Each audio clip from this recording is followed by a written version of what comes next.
Hello friend, मैं अभिषेक मिश्रा धैर्य coaching संस्थान के इस यूट्यूब चैनल पे आपका स्वागत करता हूँ। टेस्ट पेपर को लेकर जो हमने ये डिस्कशन चालू किया है, उसी डिस्कशन पे ये आज पार्ट 2 है। इसके पहले की पार्ट 1 हमने आपको अपलोड कर रखा है, आपने उन्हें देखा होगा। और जिनका भी किसी भी क्वेश्चन को लेकर डाउट हो तो वो हमें बिल्कुल बता सकते हैं कि इस क्वेश्चन में ये डाउट है, तो हम उसे एक बार फिर से चेक कर लेंगे। तो आज उसी के बाद से हम आगे के क्वेश्चन को स्टार्ट करते हैं। कुछ क्वेश्चन हम इस सीरीज में ड्रॉप करेंगे और उन क्वेश्चंस को हम लास्ट में लेकर चलेंगे कुछ कॉन्सेप्ट के साथ। तो हो सकता है कि जब आप क्वेश्चन को सॉल्व कर रहे होंगे तो एक दो क्वेश्चन मिस होंगे, तो आप बिल्कुल मत घबराइएगा, वो क्वेश्चन बिल्कुल लास्ट में होंगे क्योंकि उनके पीछे कुछ हमें कॉन्सेप्ट समझाने होंगे। क्लियर है? तो हम स्टार्ट करते हैं नेक्स्ट क्वेश्चन आज की क्लास का। और क्वेश्चन आपकी स्क्रीन पर है, आप क्वेश्चन पढ़िएगा। क्वेश्चन है, बबलू ने एक पार्टी का आयोजन किया जिसमें 60% लोगों ने पार्टी के खर्च का 20% धन इकट्ठा किया तथा जिन लोगों के द्वारा पार्टी में शिरकत की गई उनका औसत खर्च 50 रुपये आया। तो बताओ बचे 40% लोगों का खर्च में औसत कितना है? ये प्रश्न है आपके सामने। चलिए, इस प्रश्न को आप वैल्यू मानकर भी सॉल्व कर सकते हैं और बहुत ही सिंपल तरीके से हो जाएगा। मैं आपको समझाता हूं इस क्वेश्चन को। आप मान लेना कि जो लोग थे वो 100 लोग थे। आप कितने लोग मान लेना? जो लोग आपके पार्टी में आए थे वो कितने लोग थे? 100 लोग। और यहां पर जो कुल धन खर्च हो रहा है वो कुल धन खर्च हो रहा है 100 यूनिट। क्लियर है? आप इस तरीके से मान के चलिए कि टोटल 100 लोग थे और 100 धन खर्च हो रहे थे, यानी 100 यूनिट क्या हो रहा था? खर्च हो रहा था। इस हिसाब से अब इसमें से 60% लोग यानी 60 लोग, और फिर बचेंगे कितने? 40 लोग। ठीक, इतने लोग हो गए। अब आपको एक पार्ट यहां पर और समझना होगा कि इनका जो औसत खर्च आया है, ये जो औसत खर्च आया है, औसत खर्च वो अगर आप निकालेंगे तो कितना हो जाएगा? कुल संख्या कितनी है आपकी? 100 लोगों की, और कुल धन कितना लगा है? 100। तो औसत खर्च इस हिसाब से कितना आ जाएगा? 1 यूनिट। और औसत खर्च की वैल्यू कितनी दे रखी सवाल में? 50 रुपए। यानी इनका जो औसत खर्च है वो कितना है?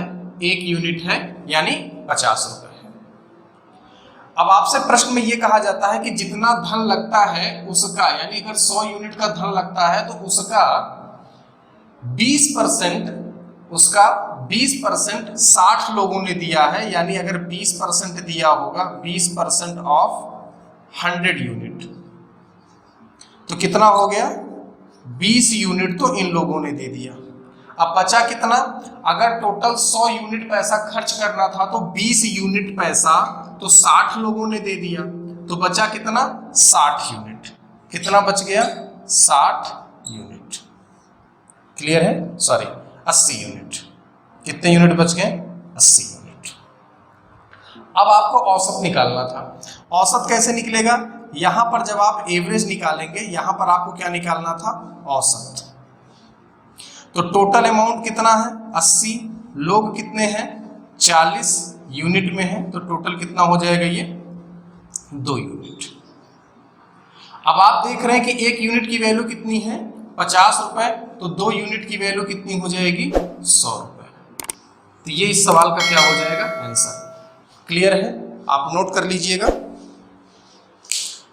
तो जो शेष व्यक्ति बचेंगे उनका जो औसत खर्च आएगा वो कितना आएगा?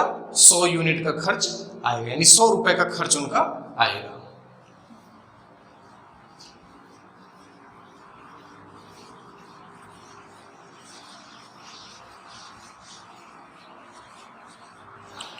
चलिए नेक्स्ट क्वेश्चन पे चलते हैं। आपकी स्क्रीन पर है, आप क्वेश्चन देखिएगा।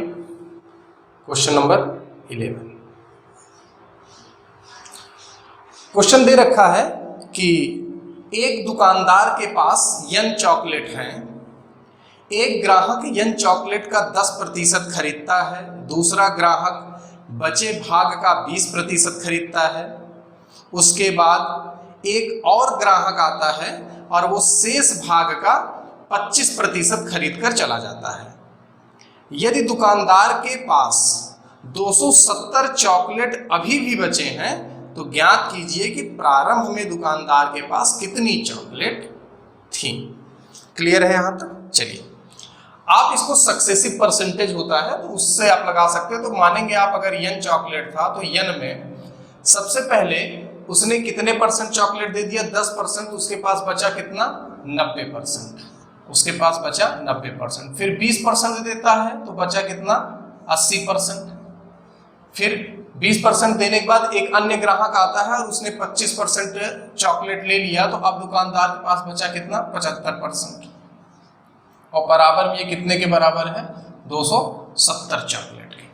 अब आप यहां से वैल्यू कैलकुलेट करेंगे, ये दो वैल्यू यहां से कट जाएगी।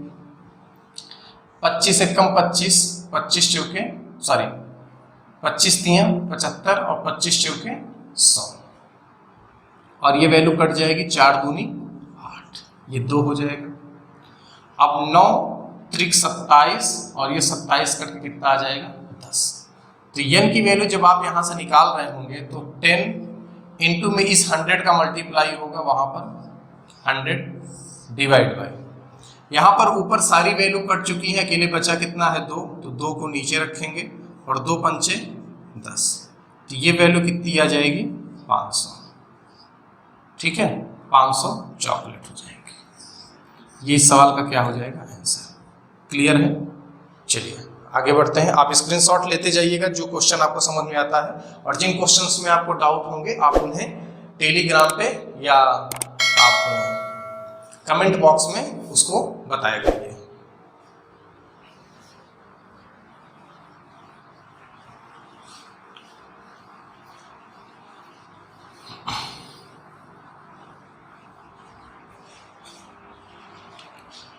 अगले क्वेश्चन पर आते हैं, क्वेश्चन नंबर 12 पर। आपकी स्क्रीन पर है, क्वेश्चन देखिएगा। आमों को पैक करने का मूल्य 40% ताजे आमों के मूल्य के बराबर है। आमों के मूल्य में 30% वृद्धि की जाती है, किंतु पैकिंग मूल्य में 50% की कमी की जाती है।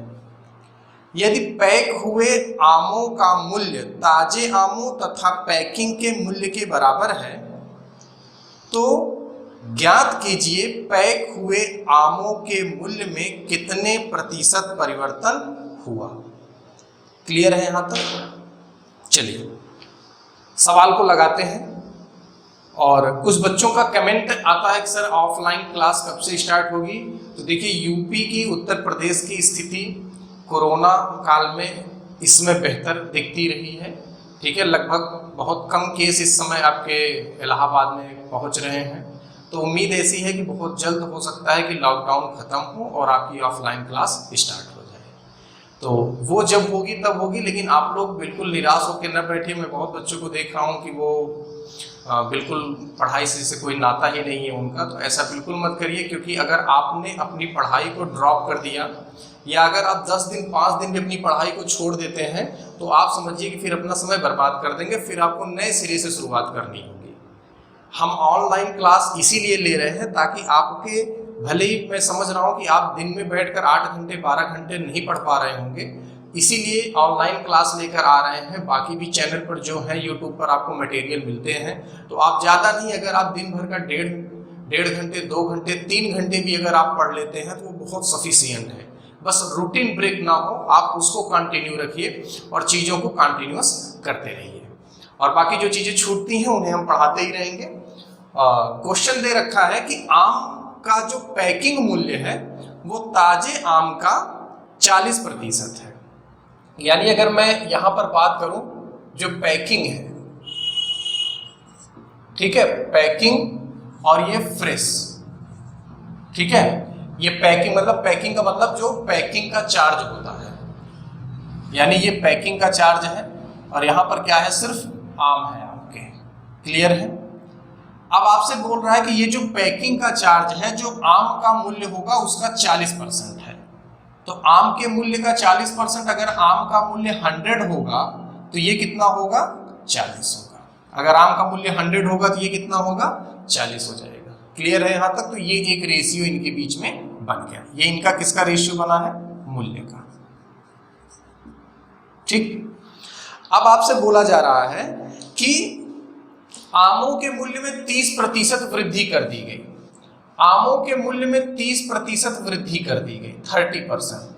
तो कितने परसेंट बढ़ जाएगा, अगर मैं 100 का 30% बढ़ा दूं, 100 का 30% बढ़ा दूं तो कितना मूल्य बढ़ जाएगा, 30 बढ़ जाएगा। कितना बढ़ जाएगा, ये मैं वृद्धि लिख रहा हूं, ये क्या है आपकी वृद्धि, 30 रुपए क्या होगा, बढ़ जाएगा। जबकि जो पैकिंग का चार्ज है, पैकिंग के चार्ज में बोला गया कि 50% की कमी कर दी गई। तो पैकिंग के चार्ज में 50% की कमी कर दी गई, यानी 50% की कमी कर दी गई। तो जो पैकिंग का चार्ज है इसका 50% कम कर दिया गया। तो 40 का 50% कितना होता है, 20 रुपया। यानी जहां पर 40 रुपए अभी तक पैकिंग चार्ज था, अब 20 रुपए कम हो गया, तो अब पैकिंग चार्ज कितना हो गया, 20 हो गया। क्लियर है यहां तक। चलिए अब आगे बढ़ते हैं।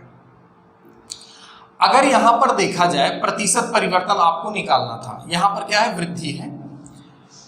या तो आप इस तरीके से भी कर सकते थे, 130 हो जाएगा और यहां पर 20 हो जाएगा, 20 पे 20 ही रहा। क्लियर है यहां तक। अब अगर मैं यहां पर मूल्य देखूं, यहां पर अगर मैं मूल्य देखता हूं तो यहां पर अगर टोटल मूल्य देखूं तो 130 और 20 टोटल कितना हो जाएगा, 150।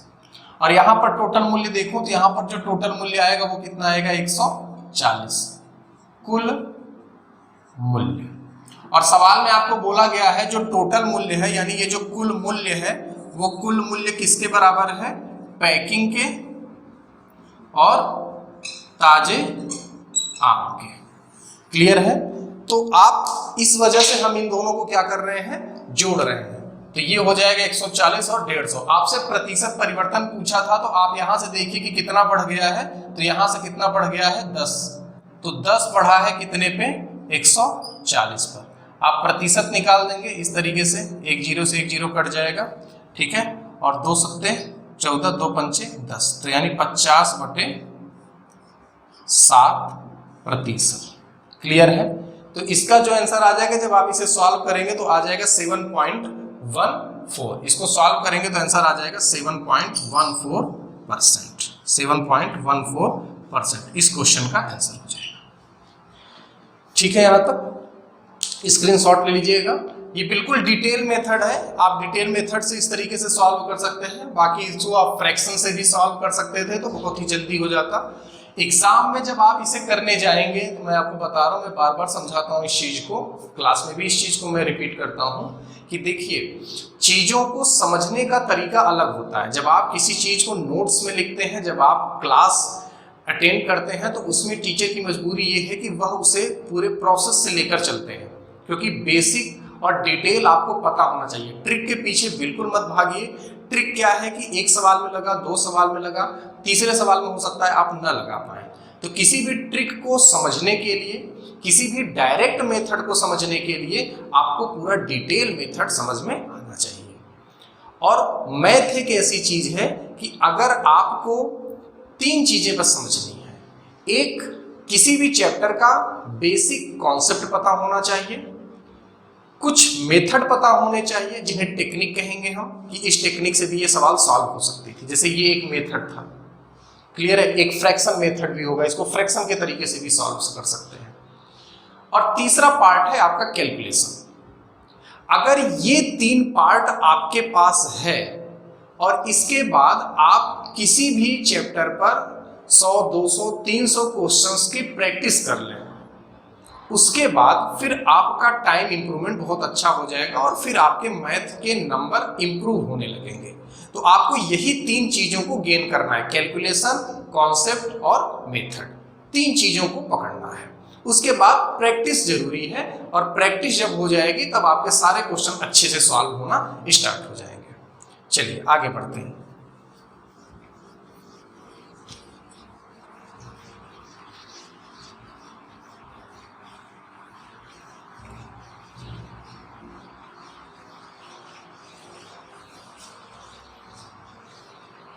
अगला क्वेश्चन है क्वेश्चन नंबर 30।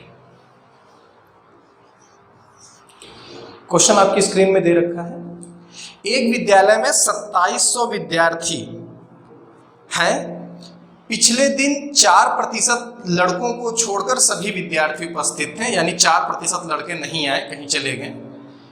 आज 5% लड़कियों को छोड़कर सभी विद्यार्थी उपस्थित हैं, किंतु दोनों ही दिन उपस्थित विद्यार्थियों की संख्या एक समान थी। तो ज्ञात कीजिए विद्यालय में लड़कियों की संख्या कितनी है।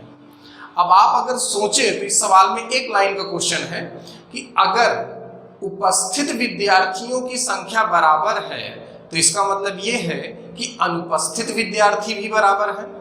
क्लियर है? तो इस हिसाब से हम बोल सकते हैं कि हमारे जो लड़के अब्सेंट हुए 4% of boys equal 5% of girl.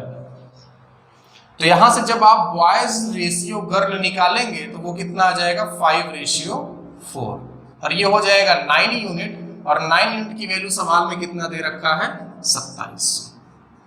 तो 1 यूनिट की वैल्यू कितनी हो जाएगी 300। तो आपसे बोला है गर्ल्स की संख्या बताइए। गर्ल्स की संख्या का मतलब 4 यूनिट, और 4 यूनिट की वैल्यू कितनी हो जाएगी 1200। ये इस क्वेश्चन का क्या हो जाएगा आंसर। ठीक है, चलिए सॉल्व कर लीजिएगा इसे, स्क्रीनशॉट ले लीजिएगा। और आप लोग जो वीडियो देखते हैं तो उसको शेयर भी किया करिए, ऐसा नहीं कि वीडियो को पूरा देखा करिए। बहुत बच्चे हैं, मुझे ऐसा फील होता है कि जैसे वो वीडियो देखते हैं बस लाइक कर दिया काम खत्म। ऐसा नहीं, आप लाइक मत करिए, लेकिन आपको नॉलेज लेना है। किसी भी चैनल के प्रति सिंपैथी कभी मत दिखाइएगा कि आप पहुंचे नहीं, सर जी हैं, पढ़ा है मैंने इनसे, तो चलो लाइक कर देते हैं, चलो कमेंट कर देते हैं। तो फालतू का लाइक और कमेंट कभी भी किसी भी चैनल पे मत किया करिए। देखिए जो जेन्युइन, जो कॉमेडियन चैनल है, जो टेक्निकल चैनल है, आप उनमें अपने मन का कुछ भी करिए। मैं ये चीज़ देखता हूँ कि जो बच्चे हमारे भी संपर्क में जो बच्चे हैं, मैं देखता हूँ कि इस लॉकडाउन में कॉमेडियन चैनल ज़्यादा देखते हैं सिवाय इनके एजुकेशनल चैनल के। बहुत कुछ ही विद्यार्थी ऐसे हैं, 40% मान के लिए 30% विद्यार्थी, जो अगर उनका YouTube 4 घंटे चला है तो उसमें आधे घंटे उन्होंने पढ़ने वाली चीज़ देखी होगी, 3 साढ़े 3 घंटे उन्होंने कॉमेडियन चैनल देखी होगी। तो ऐसा आप बिल्कुल न करें, ठीक है? आप अगर 2 घंटे भी पढ़ते हैं तो आप पढ़ाई के प्रति समर्पित रहिए, आप सिर्फ पढ़ाई करिए। कॉमेडियन चैनल आपके देखने की चीज़ नहीं है कि आप स्टूडेंट लाइफ में कॉमेडियन चैनल देखते हैं। हाँ, अगर आप कभी डिप्रेशन में जाते हैं या कभी मन निराश होता है तो आप मूड फ्रेश करने के लिए चीज़ों को देख सकते हैं। आप सिर्फ न्यूज़ चैनल और एजुकेशन से सिस्टम्स के अकॉर्डिंग जो चैनल चल रहे हो आप उन पे आइए, उनको देखिए। और वीडियो अगर अच्छी लगती हो तो शेयर किया करिए और अपने नॉलेज को बढ़ाते रहिए। तो फालतू के चैनल को देखना जरूरी नहीं है कि आप फालतू का भी चैनल देखे पड़े हो। चलिए अगला क्वेश्चन करते हैं, क्वेश्चन नंबर 14। क्वेश्चन नंबर 14 है, लंबा क्वेश्चन है, आप इसे एक बार पढ़ लीजिए वीडियो पॉज करके, तो फिर मैं इसको समझाता हूं। चलिए मैं क्वेश्चन रिपीट करता हूं एक बार। कुछ लोग एक शर्त पर संयुक्त खाता खोलते हैं और यह शर्त है कि हर एक आदमी उतनी ही राशि निवेश करेगा जितने उस महीने में खाता धारक होंगे। जितने भी खाता धारक अपना खाता साल के बीच में बंद करते हैं उन्हें साल के अंत में पैसा मिलता है। 6 माह बाद 25% लोग खाता बंद करवा देते हैं और शेष का 33.33% लोग 3 महीने बाद खाता बंद करवा देते हैं। साल के अंत में 4,860 रुपए मिलता है। तो बताओ शुरुआत में लोग कितने? चलिए प्रश्न में क्या है कि x, अगर हम मान लेते हैं कि यहां पर जो आदमी है, ये आदमी मान लेते हैं कि x, और प्रत्येक आदमी धन कितना लगाता है x, और यहां पर हम लिख देते हैं समय। तो प्रारंभ में क्या होता है कि प्रारंभ में x आदमी होते हैं और x धन, यानी प्रत्येक व्यक्ति कितना धन लगाता है, x रुपए। इस हिसाब से कितने महीने तक लगाता है, 6 मंथ तक। कितने मंथ तक, 6 मंथ तक। यानी x आदमी x धन लगाते हैं 6 माह तक। फिर प्रारंभ से क्या होता है कि 25% आदमी चले जाते हैं। 25% आदमी का मतलब 1/4 आदमी। अगर 1/4 आदमी चले जाते हैं तो बचते कितने हैं, 3/4। यानी प्रारंभ का 3/4 x, 3/4। तो प्रत्येक आदमी धन कितना लगाएगा, 3/4 x लगाएगा। और ये कितने महीने तक लगाएगा, 3 मंथ तक लगाएगा। ठीक है यहां तक। फिर आपसे बोलता है कि 33.33% व्यक्ति, 33.33 का मतलब कितना होता है, 1/3। यानी 33.33% व्यक्ति वापस चले जाते हैं। तो इसका मतलब ये हो गया कि 1/3 व्यक्ति चले गए हैं, तो अब बचे कितने हैं, 2/3 व्यक्ति। यानी इनके 2/3, इनके 2/3 का मतलब 3/4 यक्स का 2/3। तो हर व्यक्ति इतना धन भी लगाएगा। तो 3x/4 इंटू 2/3, और ये कितने मंथ तक चलेगा, 3 मंथ तक। क्योंकि टोटल 12 मंथ के लिए पैसा लगना है, और 12 मंथ के लिए पैसे का मतलब कितना हो जाएगा, 6 महीने यहाँ पर, 3 महीने यहाँ पर, 6 3 9 महीने और 9 3 12 महीने हो गया। अब एक बात आप जरा समझिएगा कि कुल धन क्या होता है। कुल धन का मतलब होगा, यहां मैं समझा देता हूं। कुल धन यहां पर है, जैसे मान लेते हैं कि अगर 2 व्यक्ति हैं और हर व्यक्ति 5 रुपए लगाता है, तो इस हिसाब से कितना हो जाएगा, 2 पंचे 10। तो एक व्यक्ति जितना रुपए लगाता है उसका मल्टीप्लाई कर देंगे तो कुल धन की बात आ जाएगी। अब इसके बाद आगे यहां से सॉल्व करते हैं, ये पार्ट हम मिटा देते हैं कुल धन के लिए।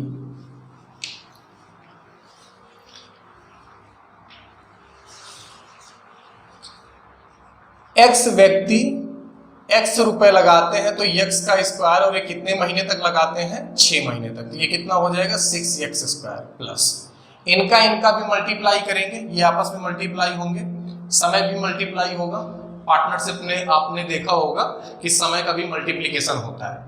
तो ये हो जाएगा 3 त्रिक का 9, 9 त्रिक 27। तो ये हो जाएगा 27x² बटे 4 चौक 16 प्लस, आप इनको कट करेंगे, 3 से 3 कट जाएगा, 3 से 3 और 2 दूनी 4। तो ये हो जाएगा x² यानी 3x² बटे 4। ये 3 का मल्टीप्लाई होगा, टाइम का भी मल्टीप्लाई होगा। क्लियर है। और ये वैल्यू कितने के बराबर होगी, 4860 के। क्वेश्चन में दिया गया है 4860। स्क्रीनशॉट आप ले लीजिएगा।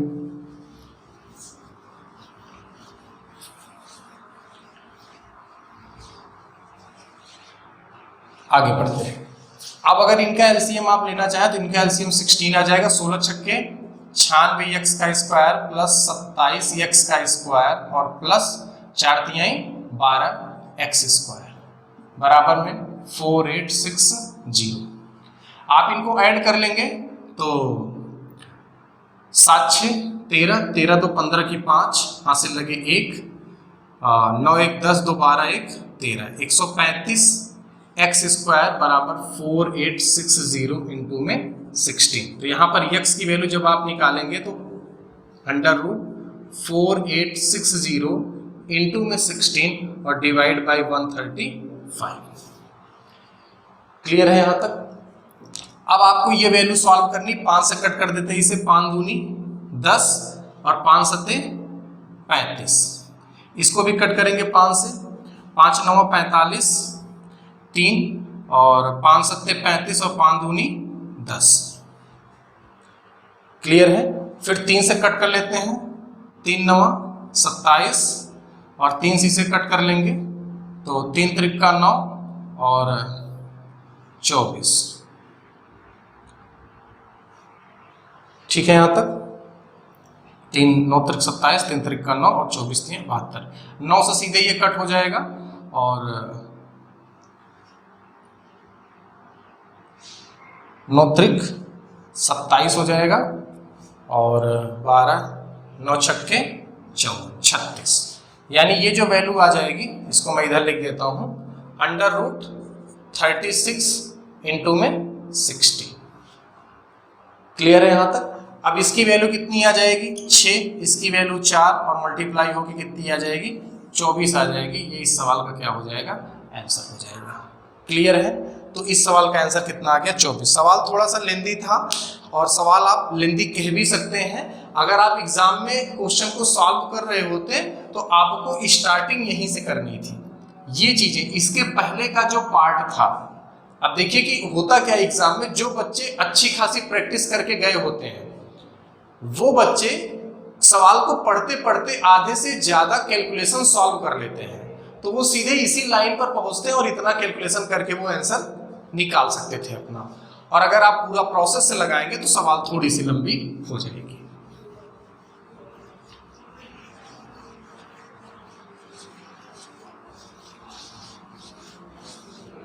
तो इस सवाल का आंसर कितना आ गया 24। नेक्स्ट क्वेश्चन पर आते हैं। अगला क्वेश्चन देखते हैं, क्वेश्चन नंबर 50 आपकी स्क्रीन पर है। करणी का सवाल है। इस सवाल को समझाने के पहले मैं आपको एक चीज ये समझाना चाहता हूं, एक फार्मूला बताना चाहता हूं, आप लोगों को पता भी होगा।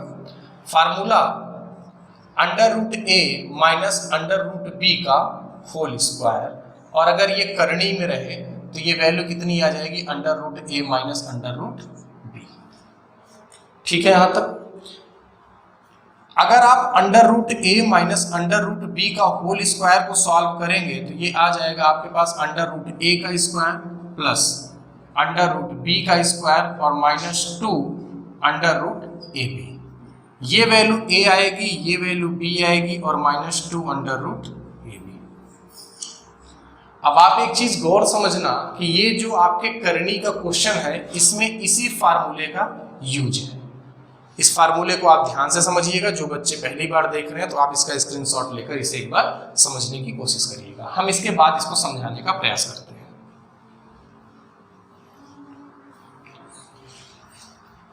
जो क्वेश्चन आप में दे रखा है वो दे रखा है करणी में 3 माइनस करणी में 4 प्लस करणी में 5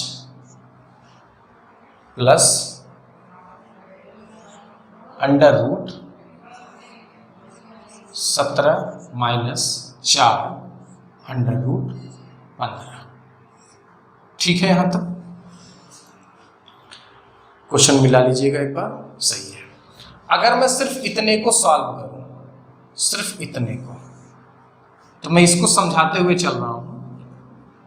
√17 माइनस, इसको 2ab के फॉर्म में लिखा जाता है। जो फार्मूला आपका होता है वो क्या होता है a² plus b² minus 2ab। तो 2 के फॉर्म में अगर आप लिखेंगे तो इस 4 को लिखेंगे 2 इंटू में 2 और √15। फिर अगर आप इसे सॉल्व करेंगे तो ये आ जाएगा 17 माइनस 2 इंटू में, इस 2 को अगर आप अंदर लेके जाएं तो ये वैल्यू कितनी हो जाएगी √4 इंटू में 15। अब ये वैल्यू जब आप फिर से देखेंगे तो 17 माइनस 2 इंटू में 15 चौके 60, यानी ये हो जाएगा √12 इंटू √5। अब समझिएगा मैं यहां से यहां तक क्यों आ रहा हूं, उसके पीछे रीजन है। आप एक चीज समझिएगा कि a b को अगर जोड़ूं तो इसके बराबर आना चाहिए, अगर ये करणी में रहे, √ में रहे। क्लियर है? अब अगर आप देखें तो आप 15 और 2 को जोड़ते हैं, यानी √15 का स्क्वायर प्लस √2 का स्क्वायर, तो ये हो जाता 19। √15 का स्क्वायर 15 और 2 का स्क्वायर 4, 15 4 19, तो 17 नहीं बन पाएगा। इधर आ जाते हैं 15 चौके 60, इसीलिए 2 को अंदर लेके गए हैं। अब इस 60 को हम 12 पंचे 60 बना लेते हैं। अंडर रूट 12 का स्क्वायर 12 और अंडर रूट 5 का स्क्वायर 5, तो 12 5 17। तो ये जो फार्मूला बनेगा वो बनेगा अंडर रूट 12 का whole square, sorry under root 12 minus under root 5 का होल स्क्वायर। तो होल स्क्वायर से होल स्क्वायर कैंसिल हो जाएगा। तो इसके बाद हम यहां से लिख सकते हैं अंडर रूट। देखिए ये क्वेश्चन समझाने में लेंदी जा रहा है, लेकिन एग्जाम में ये बहुत ही फास्ट हो पाएगा। जो बच्चे इसको एक बार दो बार कर चुके हैं, करनी पड़ चुके हैं। अंडर रूट 5, ये स्क्वायर से स्क्वायर कट जाएगा तो अकेले यही वैल्यू बचेगी, plus under root 12 minus under root 5। तो अंडर रूट 5 से अंडर रूट 5 कट जाएगा। अब आगे जब आप इसे सॉल्व करेंगे तो 3 माइनस अंडर रूट 4 प्लस यहां से 4 बाहर कर देंगे तो 4 बाहर आ जाएगा। तो 4 को हम लिख सकते हैं 2 इंटू में 3। ठीक है यहां तक, सॉरी 2, क्योंकि ये 4 तिहाई 12 होगा। इसको क्या लिख सकते हैं 4 गुणे 3, और जब ये 4 अंडर रूट के बाहर जाएगा तो आएगा कितना 2।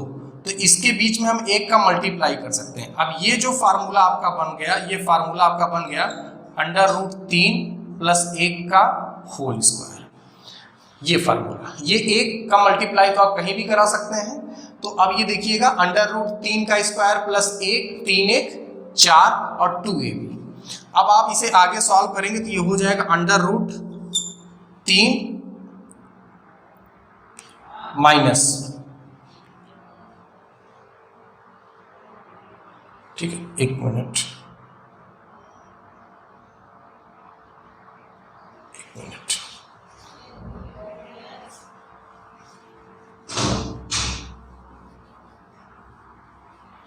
क्वेश्चन सही है।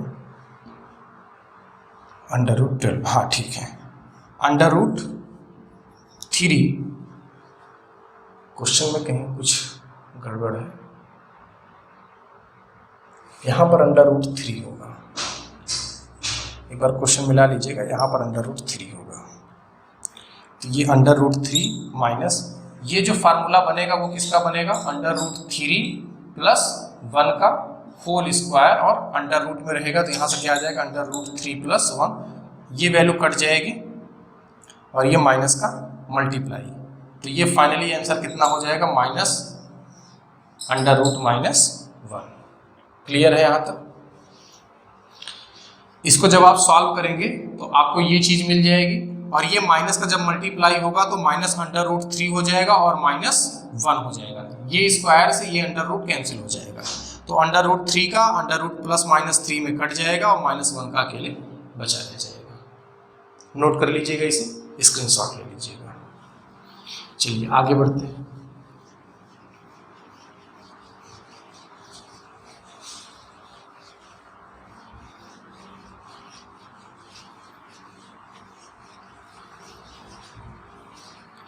अगला क्वेश्चन है क्वेश्चन नंबर 16। बहुत ही सिंपल क्वेश्चन है, एवरेज और एलसीएम के कॉम्बिनेशन का क्वेश्चन है। क्वेश्चन दे रखा है कि प्रथम 20 संख्याओं का जो एवरेज है, 20 संख्या का जो औसत है, प्रथम 20 संख्या का औसत आपको दे रखा है x। अब आपसे बोल रहा है कि प्रथम 20 संख्या का एलसीएम दे रखा है, सॉरी मैं एवरेज कह रहा हूं। प्रथम 20 संख्या का एलसीएम दे रखा है x, और प्रथम 25 संख्या का एलसीएम आपसे पूछ रहा है। देखिए एलसीएम क्या होता है, एलसीएम ऐसी संख्या जो सबसे विभाजित हो जाए। अच्छा, अगर प्रथम 20 संख्याओं का एलसीएम x है तो 25 संख्या का एलसीएम में तो x आएगा ही, और ये x एक ऐसा नंबर है जो 20 तक की सभी संख्याओं से कट जाएगा। ये x एलसीएम है, अगर ये एलसीएम है तो ये 20 तक की सभी संख्याओं से कट जाएगा, यानी ये x 1 2 3 4 5 6 7 8 9 10 ऐसे करते करते 20 तक की सभी संख्याओं से कट जाएगा।